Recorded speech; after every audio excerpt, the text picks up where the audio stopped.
the immortal John Hancock. And what's up with this Atari Creep? It's probably some millennial thinking he's cool with some new site or something. Come on. What's up, creepers and geekers? Chris the Atari Creep. How is everyone doing today? I hope you all had an amazing Thanksgiving.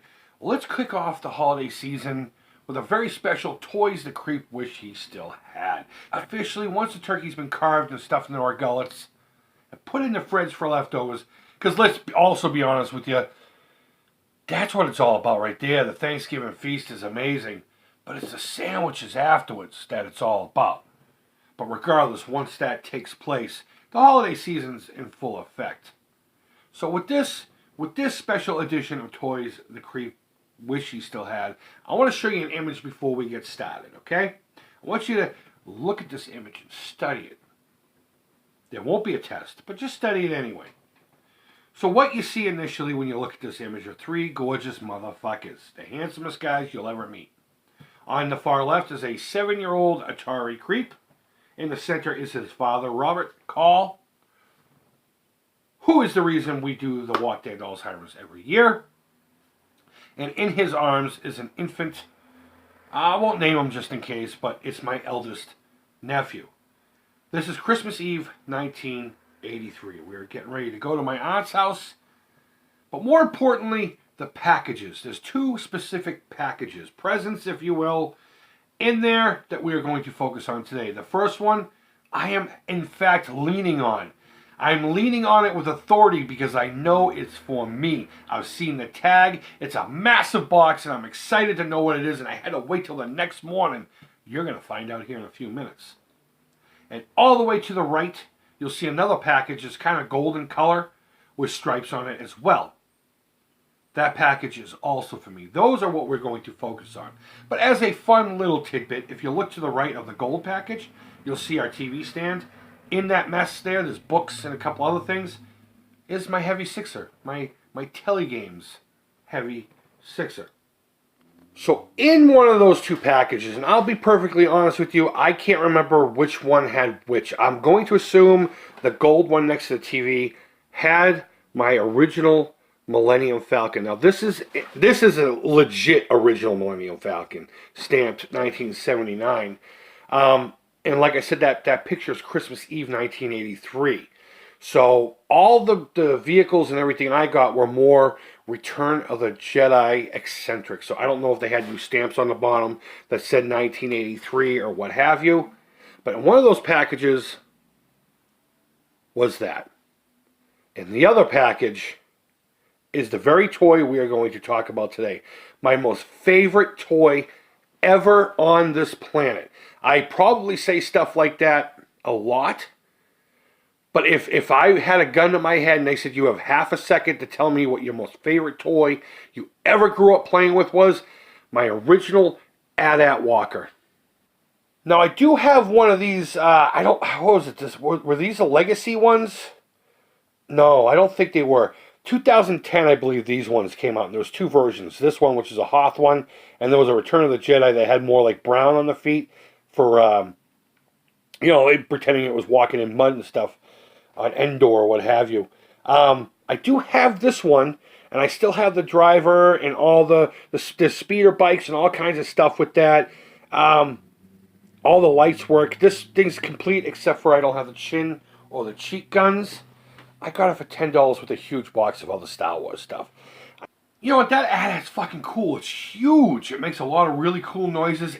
Even if you leave it alone, once in a while it'll make the noise like it's fucking walking. And it's pretty menacing to look at as far as a playset and a toy vehicle is concerned. And yeah, I have an original Millennium Falcon. I have a whole video about how I rescued that from going into the garbage. And though it needs some parts, I'm happy to have it.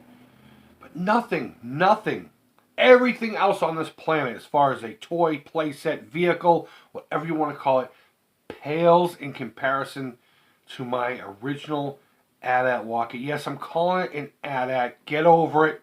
Don't want to hear down below, AT-AT. Shut up. But nothing on this planet, nothing will be ever as fun or as amazing or as exciting as that original toy. It was so unique in its construction. It was like a plastic pet, and you could pose it in all kinds of ways. And I joke about it all the time. When I was a kid, I collected a shitload of Star Wars stuff. And when I say I had them, I didn't really play with them too often. I did when I got my Y-Wing, which is another vehicle that I wish I still had. But I tended to put them in positions, the AT-AT and the characters that I had. And I took pictures with this ancient, for the time, by the way, Polaroid. It was one of those ones where you pulled the thing out and you had to wait 10 minutes and then you peeled the paper. I got that the same Christmas. It was from a cousin who had it and never used it anymore. So she gifted it to me because she knew I wanted a Polaroid to do that very thing. I used to be heavily into toy photography. It's a wonder I don't do it now.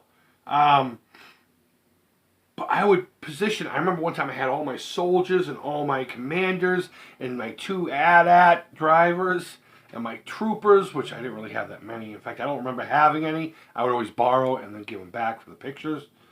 Everybody. And I would just take pictures of them.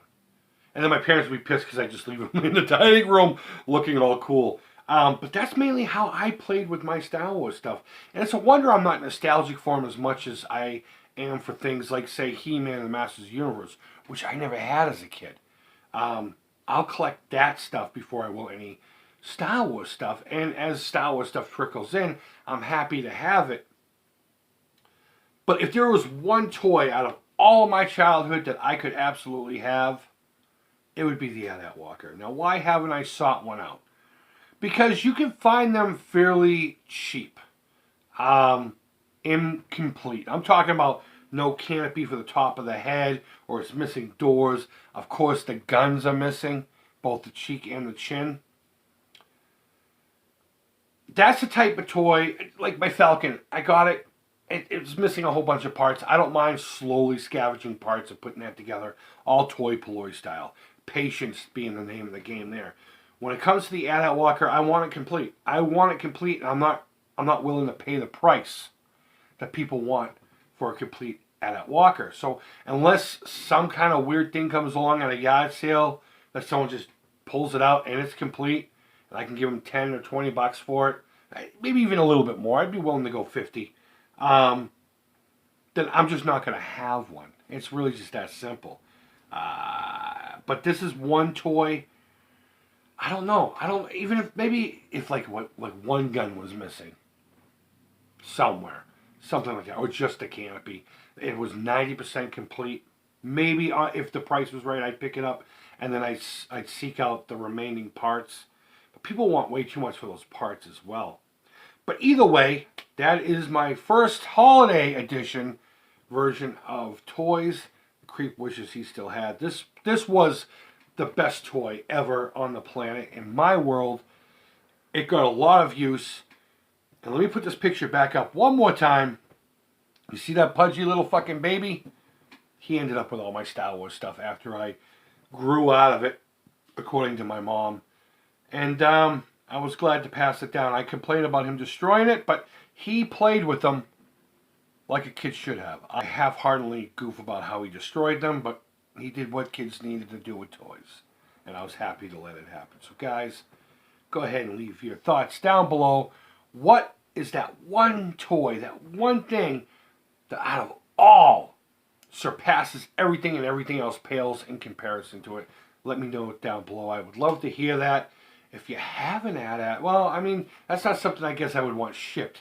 That's going to be a big box, and it's probably going to cost more to ship than it's worth it. But regardless, maybe we could work out a deal. And either way, go ahead and leave feedback. Thumbs up, thumbs down. All feedback to The Creep is positive. And guys, thank you always so much for watching. I really do appreciate it. I hope your holiday season kicks off with a fucking bang. And even if you don't celebrate any of the holidays this time of the year, which I call the silly season, I hope you're still having a great afternoon. And until next time, guys, take care. Creep it real. And bye-bye.